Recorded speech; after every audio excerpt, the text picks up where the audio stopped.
All right, hello everybody. It is Professor Cummings with you here. This is our first of our weekly chats. You can call them lectures. Really, what they are is looking back at the week just concluded and looking forward, in our case, to week 2. So, what did we learn in week 1? Well, we learned that speech anxiety is totally normal, it's expected, it is actually a rocket fuel. It's sort of a gift that nature has given us to prepare and do well for big events such as speech. It will never go away, nor would we want it to, because it's sort of what keeps the gymnast on the balance beam. And it is totally manageable with 2 caveats: that you practice your speeches and you prepare well. I want you all to think of Peyton Manning, our old friend. Do you think he got nervous before big games?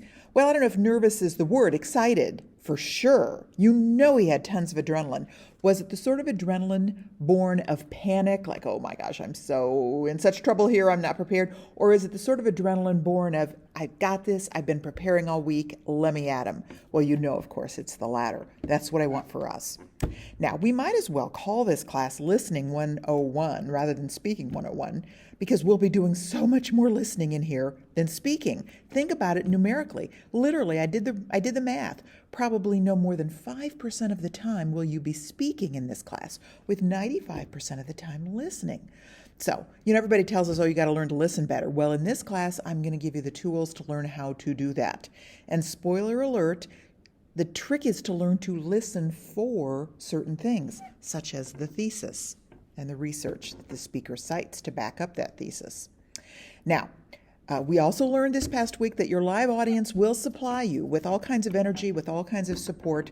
Your audience wants you to succeed, whether or not they consist of friends, family members, and neighbors. Your audience wants you to succeed. If you do well, they have a good productive time being in the audience. We have learned that we are among friends in this class. We are rooting for each other.